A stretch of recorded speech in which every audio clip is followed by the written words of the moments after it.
Pada kesempatan kali ini saya akan mempresentasikan mengenai bab 2, yaitu formulasi dan evaluasi sediaan farmasi di bidang teknologi farmasi. Pada kesempatan kali ini saya memenuhi tugas sebelum praktikum presentasi di modul bab 2 ini. Sebelumnya izin memperkenalkan diri, saya Loviani Dikta Azahra dengan NIM 2250191170 dari kelas E. Pada kesempatan kali ini, saya akan memenuhi tugas sebelum praktikum dari farmasi terpadu di Universitas Jenderal Ahmad Yani Cimahi, Fakultas Cimahi. Sebelumnya nantinya akan ada beberapa pembahasan dan juga ada capaian pembelajaran yang akan saya sampaikan mengenai modul yang akan saya praktikumkan nantinya. Dan juga ada beberapa penjelasan soal yang akan saya jabarkan di dalam video kali ini. Berikut capaian pembelajaran. Sebelumnya di sini saya akan memberikan pembahasan apa saja yang akan saya sampaikan pada video kali ini. Berikut terdapat capaian pembelajaran yang akan saya sampaikan dan juga ada 3 soal yang akan saya jelaskan dan juga saya jabarkan dalam video kali ini. Mulai dari soal 1, 2, dan soal ketiga. Pertama-tama kita akan masuk ke capaian pembelajaran untuk modul bab 2 kali ini. Untuk capaian pembelajarannya sendiri, ada mampu melakukan mengumpulkan data dan informasi terkait evaluasi mutu fisik sediaan farmasi. Kemudian ada mampu melakukan penetapan masalah terkait evaluasi mutu fisik sediaan farmasi. Mampu melakukan penyelesaian masalah terkait evaluasi mutu fisik sediaan farmasi, mampu melakukan pengolahan data terkait evaluasi mutu fisik sediaan farmasi, mampu melakukan pencatatan dan pelaporan terkait evaluasi mutu sediaan farmasi. Berikut terlampir juga untuk capaian pembelajarannya. Jadi pada intinya mampu untuk melakukan pengumpulan data dan juga informasi, penetapan masalah, penyelesaian masalah, pengolahan data, pencatatan dan pelaporan, yang dimana mengenai evaluasi dan juga mutu fisik dari sediaan farmasi, yang dimana pada modul kali ini kita berfokus pada teknologi sediaan farmasi. Kita masuk ke pembahasan soal pertama, di mana di soal pertama ini diminta untuk menyebutkan dan juga menjelaskan parameter evaluasi fisik utama yang harus dilakukan pada sediaan tablet, sirup, suspensi berdasarkan literatur yaitu Farmakope Indonesia termasuk dari kriteria penerimanya. Untuk soal nomor 1 ini, saya mengambil literatur dari modul praktikum saat di semester 5 dan saat di semester 6 kemarin. Dan juga saya mengambil dari Farmakope edisi ke-6 tahun 2022. Di sini diminta untuk menyebutkan dan juga menjelaskan terkait apa saja parameter evaluasi fisik utama, yang dimana apa saja evaluasi terkait dari tablet, sirup, maupun suspensi yang berdasarkan literatur, dan juga beberapa kriteria penerimanya untuk masing-masing evaluasinya. Untuk pembahasannya nanti saya akan membahas tentang penjelasan dari sediaannya terlebih dahulu, kemudian ada beberapa evaluasi yang akan saya sampaikan di slide berikutnya mengenai dari parameter evaluasi fisik utama yang harus dilakukan pada sediaan tablet, sirup, maupun suspensi. Pertama-tama kita akan membahas mengenai penjelasannya apa itu sediaan tablet.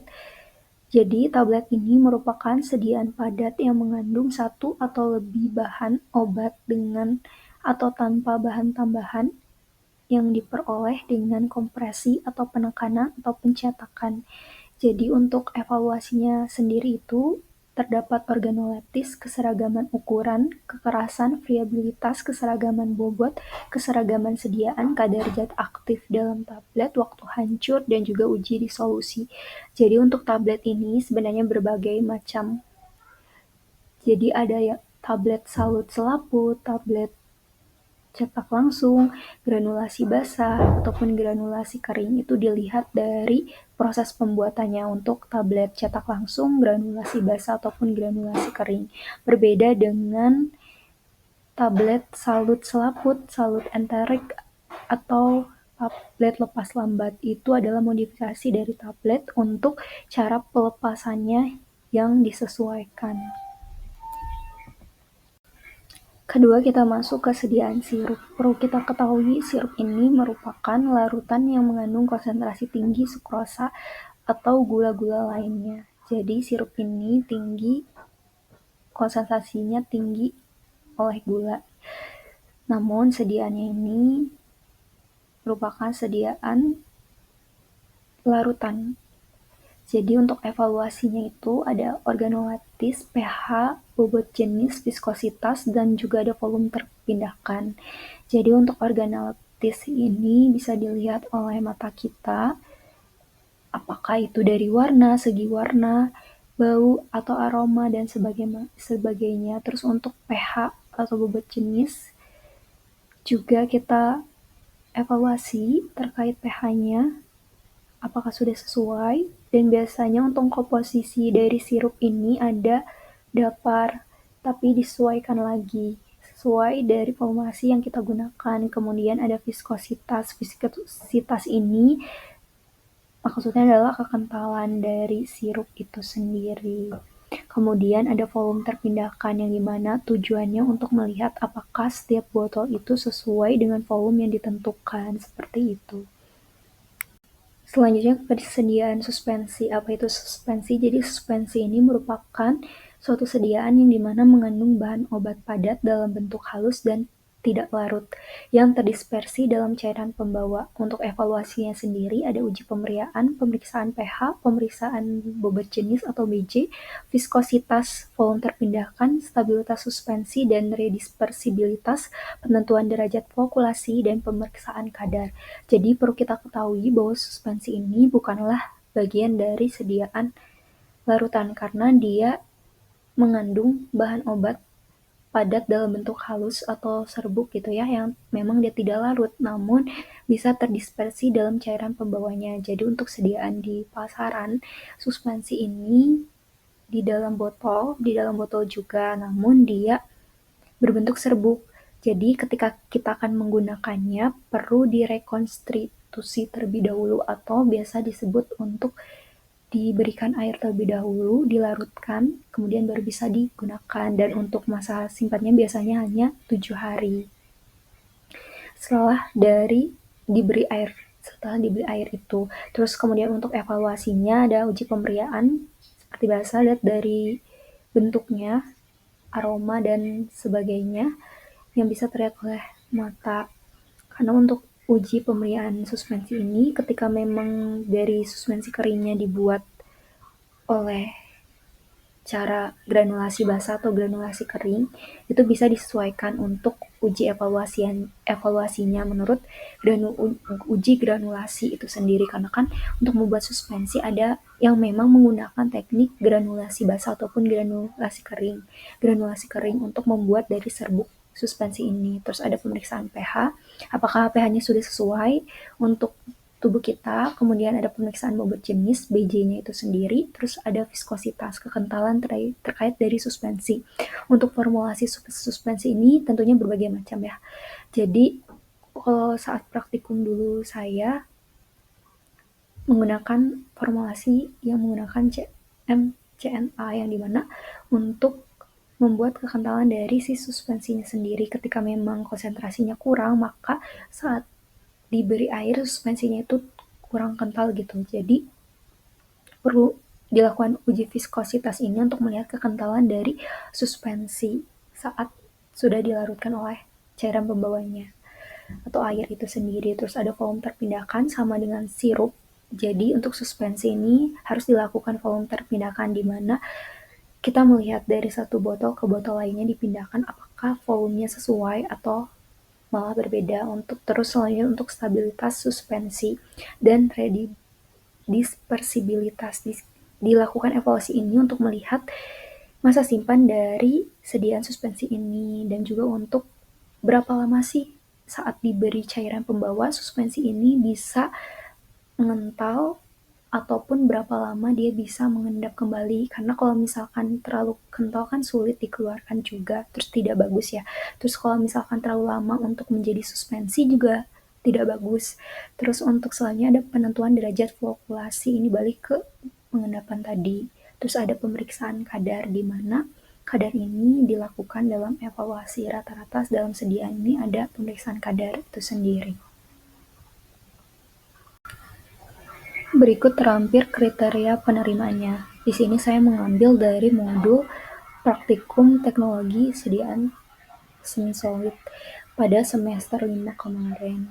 Untuk kriteria penerimaan ini di sini mengenai keseragaman sediaan, yang dimana evaluasi ini dilakukan pada sediaan tablet. Jadi kita perlu mengetahui apakah tablet yang kita sudah buat itu seragam atau tidak, maka evaluasi keseragaman sediaan ini perlu dilakukan, yang dimana memenuhi syarat jika nilai penerimaan 10 unit sediaan pertama itu tidak kurang atau sama dengan L1%-nya. Jika nilai penerimaan lebih besar dari L1%-nya, lakukan pengujian pada 20 unit sediaan. Jadi maksudnya pertama-tama kita melakukan pengujian itu 10 unit sediaan pertama. Ketika memang kurang atau tidak sesuai, kita lakukan pengujian kedua dengan menambah jadi 20 unit sediaan. Kemudian hitung nilai penerimaannya. Apakah dia memenuhi syarat jika nilai penerimaan akhirnya dari 30 unit sediaan lebih kecil atau sama dengan L1% ini. Dan tidak ada unit pun kurang dari yang sudah ditentukan di farmakope ini. Sebenarnya untuk yang di modul praktikum kemarin itu dari modul pun memang mengambil dari literatur farmakope Indonesia. Maka dari itu saya mengambillah dari modul praktikum yang sudah saya lakukan di semester 5 untuk kriteria penerimaan ini. Salah satunya kriteria penerimaan keseragaman sediaan untuk tablet seperti yang dilampirkan di slide ini. Bisa dilihat dan juga bisa dipahami dan juga dibaca.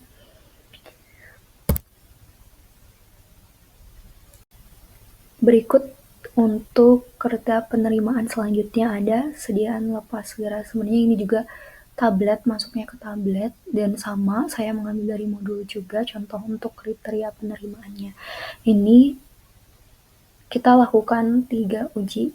Semisal yang pertama 6 sampel yang kita gunakan, hasilnya tidak kurang dari Q plus 5%, maka itu sudah bagus gitu. Kalau memang lebih, kita lakukan pengujian kedua dengan 6 sampel juga, dan nanti di rata-rata dari 12 unit sesuai yang tertera di tabel. Terus kemudian ketika memang tidak sesuai di pengujian kedua, maka dilanjutkanlah ke pengujian ketiga dengan 12 sampel, dan itu sama rata-rata dari 24 unit. Maka dari situ barulah kita bisa menyimpulkan untuk kriteria penerimaan ini. Jadi ketika memang kita coba 6 sampel dia hasilnya kurang, kita lanjut ke pengujian keduanya, menambahkan sampel 6, dan juga ketika yang 6 tidak sesuai, maka kita lanjutkan ke pengujian selanjutnya, yang ke tahap 3-nya itu dengan menggunakan 12 sampel. Dan untuk hasilnya bisa disesuaikan dari tabel kriteria penerimaan yang sudah ada menurut dari literatur. Selanjutnya ada contoh lain lagi terkait kriteria penerimaannya. Di sini ada untuk sediaan lepas segera, sama ya seperti yang sebelumnya. Di tahap 1 menggunakan 6 sampel, di tahap kedua menggunakan 6 sampel juga, dan di tahap ketiga menggunakan 12 sampel. Ketentuannya sama ketika di tahap pertama ada yang kurang, maka dilanjutkan ke pengujian kedua. Dan ketika di pengujian kedua kurang juga, maka bisa dilanjutkan ke tahap 3-nya itu dengan menggunakan 12 sampel, sama seperti yang sebelumnya saya jelaskan. Nah, untuk kadar zat aktif dalam tablet ini kita bisa melihat masing-masing monografi di Farmakope Indonesia, karena setiap monografi zat aktif itu berbeda-beda. Jadi kita bisa merujuk ke Farmakope Indonesia untuk melihat dari kadar zat aktif yang memang sesuai formulasi yang kita gunakan. Dan bisa dipahami juga terkait dengan kriteria penerimaan ini, yang dimana untuk menentukan persyaratan apakah memang sediaan yang kita buat ini sudah sesuai ataukah memang kurang baik, karena tujuan untuk evaluasi sendiri kan kita melihat ya untuk dari stabilitas fisik maupun mutunya dan untuk melihat masa simpan dari sediaan kita buat, sehingga kita perlu melakukan evaluasi dan juga merujuk pada literatur seperti misalkan Pharmacopoeia Herbal Indonesia. Namun ketika di dalam industri maka masing-masing dari setiap industri memiliki standar mereka masing-masing, sehingga bisa segala sesuatu itu pasti ada rujukannya atau kriteria penerimanya itu sendiri untuk menilai apakah sediaan yang kita buat atau yang telah kita buat ini sudah sesuaikah atau belum sesuai, sehingga kita bisa melihat apakah sediaan tersebut sudah baik atau kurang baik atau cukup buruk gitu. Selanjutnya masih sama seperti slide sebelumnya, masih tentang kriteria penerimaannya. Di sini saya melampirkan juga masih sama dari modul praktikum semester 5 kemarin mengenai praktikum teknologi sediaan semi solid. Jadi untuk kriteria penerimaan di sini mengenai uji keseragaman sediaan yang dimana seperti yang tadi gitu ya. Untuk sediaan tablet di sini ada penjelasannya juga dan ada nilai rentang nilai yang memang harus dipenuhi saat kita melakukan evaluasi dari sediaan tabletnya. Karena ketika kita ingin mengetahui apakah yang sudah kita buat itu apakah sudah sesuai, maka kita perlu melihat kriteria penerimaannya dengan merujuk di sini menggunakan Pharmacopoeia Indonesia. Di sini sudah dilampirkan juga mengenai nilai penerimaannya pada uji keseragaman sediaan. Terlampir di sini untuk dari kriteria penerimanya untuk sediaan tablet khususnya untuk uji keseragaman sediaan ini agar dari masing-masing tablet ini memiliki keseragaman sediaan yang sama gitu ya. Kan nggak mungkin ketika kita membuat tablet berbeda-beda ukurannya dan nggak sesuai jatuhnya seperti itu. Di sini masih sama mengenai kriteria penerimaannya, ini lanjutan yang dari slide yang tadi. Untuk selanjutnya gitu ya, kriteria penerimaan keseragaman dari sediaan. Ini untuk lanjutannya mulai dari nilai dan beberapa penjelasannya mengenai untuk sediaan tablet khususnya yang sesuai, apakah dia sudah sesuai atau belum saat kita buat, maka inilah rujukan kriteria penerimaannya. Selanjutnya kita masuk ke soal 2, di mana di soal 2 ini mengenai jelaskan perbedaan fungsi dan prinsip kerja instrumen dan aparatus viskometer, fibrillator, dissolution tester, hardness tester, moisture analyzer, dan top density tester dalam konteks visual evaluasi mutu sediaan farmasi. Jadi untuk soal 2 ini diminta untuk menjelaskan dari masing-masing fungsi dan juga prinsip untuk viskometer, fibrillatator, dissolution tester, hardness tester, moisture analyzer, dan tap density tester dalam konteks evaluasi mutu sediaan farmasi. Jadi untuk dari instrumen ataupun dari viskometer, fibrillator, dissolution tester, hardness tester, moisture analyzer, dan top density tester ini merupakan evaluasi yang dilakukan pada suatu sediaan. Dan di sini mereka memiliki fungsi dan juga prinsip yang berbeda-beda untuk mengevaluasi dari masing-masing sediaannya. Dan kenapa perlu dilakukan? Ini berkaitan dengan yang sebelumnya juga, karena setiap apa yang sediaan yang sudah kita buat, kita perlu tahu apakah dia sudah sesuai atau belum sesuai, karena setiap masing-masing evaluasi itu memiliki persyaratannya khusus. Ketika memang dia sesuai, maka kriteria berterimaannya atau persyaratannya pun harus sesuai dengan literatur yang ada sehingga kita bisa menilai dan mengevaluasi dari sediaan yang sudah kita buat apakah sudah baik ataupun masih kurang baik.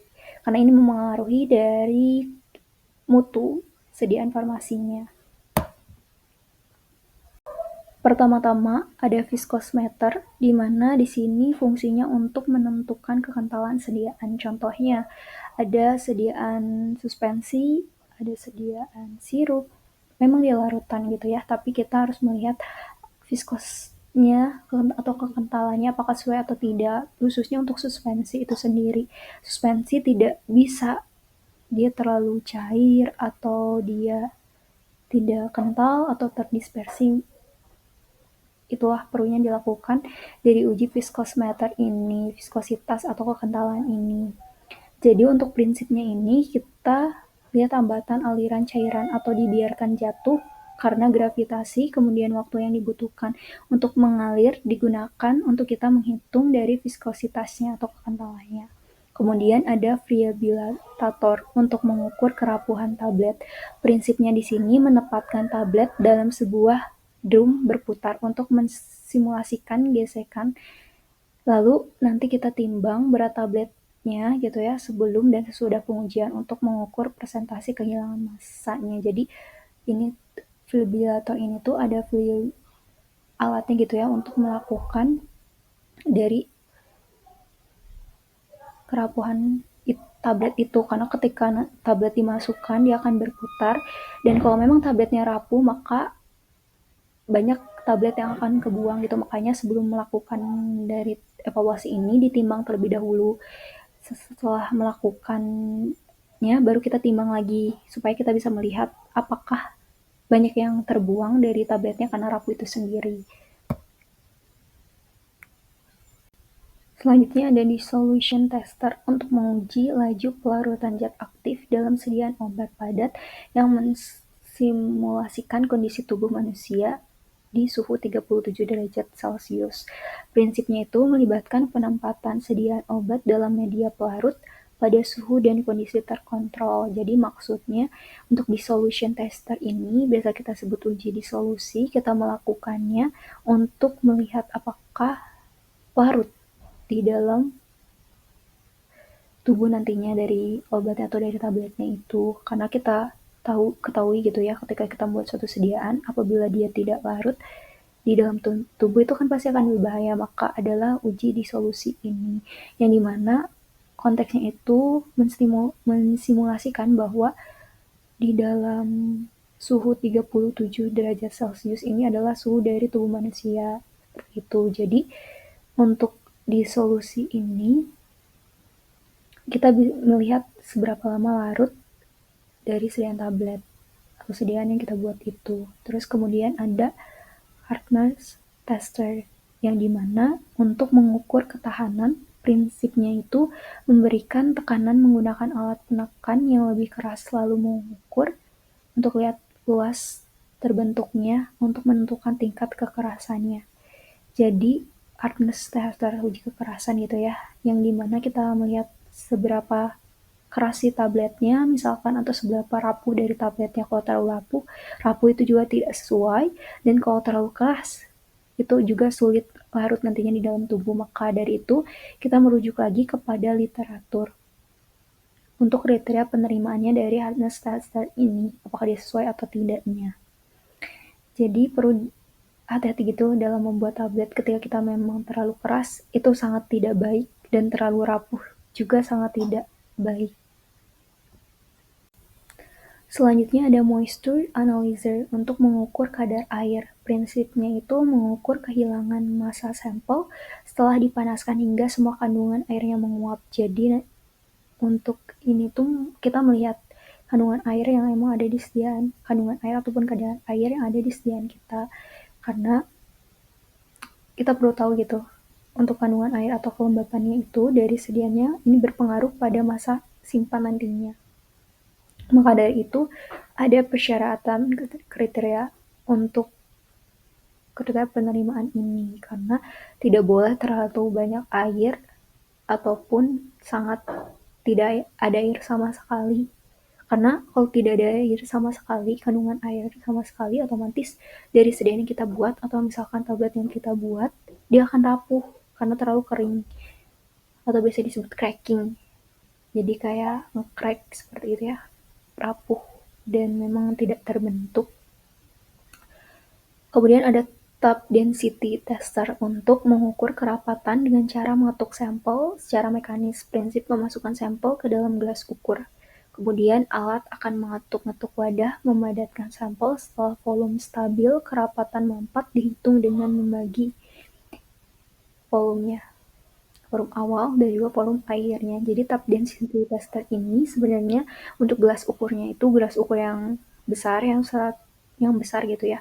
Jadi cara melakukannya itu kita memasukkan sampel kita, serbuk misalnya ya, masukin, sudah kayak gitu kita nyalakan alatnya, dia akan mengetuk gitu ya, memampatkan dari sediaannya. Kemudian kita bisa lihat volume awal sama akhirnya. Disitulah diperlukan gitu ya untuk mengetahui kerapatan dari sediaan yang kita buat ini. Selanjutnya kita bahas soal ketiga, di mana di sini mengenai bacalah dan buatlah rangkuman mengenai persyaratan stabilitas fisik sediaan emosi dan sebutkan juga faktor-faktor yang dapat memicu ketidakstabilan fisik seperti creaming, cracking, ataupun sedimentasi. Jadi di sini saya akan merangkum mengenai persyaratan stabilitas fisik untuk sediaan emosi dan beberapa faktor-faktor yang memang memicu ketidakstabilan fisik dari sediaan emosi ini, mulai dari creaming, cracking, dan sedimentasi. Sebenarnya permasalahan-permasalahan di dalam saat kita membuat suatu sediaan itu akan kita ketahui gitu ya saat kita melakukan evaluasi. Maka evaluasi di sini itu penting untuk dilakukan karena ketika kita tidak melakukan evaluasi maka kita tidak mengetahui apakah sediaan yang kita buat itu sudah baik atau belum. Jadi faktor-faktor yang dapat memicu kestabilan fisik ini sebenarnya banyak sekali gitu ya faktornya. Semisal sediaannya tidak sesuai dengan apa yang seharusnya kita inginkan, bisa karena bahan bakunya atau proses saat pembuatannya ataupun dari konsentrasi yang kita gunakan, formulasi konsentrasi yang memang kita gunakan itu juga memicu, dan juga dari faktor-faktor yang memang mempengaruhi itu dari saat kita melakukan prosedurnya itu sendiri. Jadi saya ambil dari Farmakope Indonesia dan Pedoman Formulasi Farmasi. Untuk emosi yang baik gitu ya harus memenuhi kriteria seperti apa. Yang pertama, tidak terjadi pemisahan fase creaming atau cracking. Jadi yang tidak memisah gitu ya, seperti air dan minyak itu terlihat banget ya memisahnya gitu ya. Air dan minyak itu terlihat sekali gitu pemisahannya. Contohnya seperti itu. Terus ada ukuran globul fase dispersi yang seragam, maksudnya emosinya seragam gitu, satu ukurannya sama, bukan yang berbeda-beda, sehingga kan terlihat ya oleh mata. Kemudian ada viskositas yang stabil, kekentalannya juga stabil gitu, jangan sampai nanti saat masa penyimpanan emosinya berubah-berubah, entah jadi cair atau sangat kental atau sulit dituang misalkan. Nah itu yang memang perlu diperhatikan dalam pembuatan emosi. Kemudian ada warna, bau, dan penampakan stabilnya. pH stabil, kemudian stabilitas terhadap suhu dan waktu penyimpanannya. Berikut ada pembahasan mengapa mengenai creaming, cracking, dan sedimentasi yang memang memungkinkan bisa terjadi karena saat proses pembuatan dari formulasi yang kita gunakan gitu ya. Entah dari konsentrasi bahan yang kurang atau kekurangan atau berlebihan, dia akan sangat memungkinkan untuk hasil dari produk yang kurang baik. Kita akan bahas dulu mengenai creaming, yang dimana creaming ini merupakan fase terdispersi, biasanya minyak, naik ke permukaan membentuk lapisan krim, tetapi masih dapat dikocok kembali. Yang dimana di sini karena ada perbedaan densitas antar fase, ukuran globul besar, viskositas rendah. Dan kalau misalkan emosi terjadi creaming ini, maka dia terlihat terpisah dan juga dia tidak menyatu gitu ya. Dan tentunya tidak sesuai untuk dari sediaan yang kita buat ini creaming, maka dari itu evaluasi sendiri bisa mengetahui apa permasalahan dari yang sudah formulasi yang sudah kita buat. Terus kemudian ada cracking. Cracking di sini globul minyak menyatu membentuk lapisan minyak permanen. Tidak bisa dikocok kembali, emulsi rusak permanen. Nah, untuk cracking ini sangat bahaya gitu ya ketika memang hasilnya cracking dan ketika setelah dikocok tidak bisa kembali ke emulsi gitu. Yang awalnya itu jelas rusak ya. Dari sedianya itu jelas rusak permanen karena dia dari stabilitasnya aja tidak bagus gitu, apalagi nanti saat disimpan untuk penyimpanannya sendiri itu ya, dari sediaan fisik, bentuk fisik maupun dari stabilitas mutunya itu tidak bagus gitu ya, karena dia merupakan sediaan yang kurang baik. Sama gitu ya sebenarnya creaming juga harus dihindari tuh. Terus kenapa bisa cracking? Ini bisa disebabkan karena kekurangan emulgator, perubahan suhu yang cukup ekstrim, pH yang tidak sesuai saat proses pembuatan, dan juga ada pengadukan yang memang berlebihan. Ketika proses mengadukan itu sendiri kita perlu memperhatikannya gitu ya dalam membuat suatu sediaan. Jangankan pengadukan pH dan sebagainya juga sangat perlu diperhatikan. Kemudian ada sedimentasi. Apa itu sedimentasi? Jadi fase terdispersi turun ke dasar. Jadi kebalikan dari creaming. Kalau creaming kan lapisan yang terlihat di atasnya. Nah, kalau sedimentasi ini di bawah kayak ada pengendapan gitu ya. Dia masih bisa kembali, cuman mengendap di bawah gitu. Ukuran globernya itu besar kelihatan gitu ya kalau sedimentasi. Logikanya ketika ada sedimentasi maka zat aktifnya tidak dari emulsi ini maka tidak tersebar lah, maka tidak sesuai gitu ya. Sama sebenarnya seperti creaming cracking juga tidak sesuai, dipengaruhi oleh apa, viskositas yang rendah seperti itu. Jadi untuk cracking, creaming maupun sedimentasi ini cukup dihindari gitu ya untuk saat kita formulasi suatu sediaan. Maka ketika memang evaluasinya menghasilkan faktor seperti ini, kita perlu lihat dari hasil evaluasi dan juga kita kembali ke prosedur yang kita buat. Apakah memang prosedurnya kurang tepat mulai dari kita pengaduan dan sebagainya, ataukah memang ada bahan-bahan yang konsentrasinya kurang, itu bisa dilihat lagi untuk menghasilkan suatu sediaan yang baik gitu ya, yang sesuai. Berikut saya lampirkan terkait literatur yang saya gunakan. Ada modul praktikum saat semester 5 dan semester 6, yaitu ada SEMSOL, teknologi sediaan semi-solid dan liquid, ini di semester 6 kemarin, dan juga ada modul TEKSOL, teknologi sediaan solida, yang saat itu praktikumnya ada di semester 5. Saya mengambil dari modul praktikum karena memang dari modul pun mengacu pada literatur farmakope Indonesia. Untuk literaturnya di sini saya yang untuk dilampirkan di fotonya pun saya mengambil dari modul, dan beberapa penjelasan saya ambil juga dari modul praktikum semester 5 dan 6 untuk bisa saya sampaikan di video kali ini.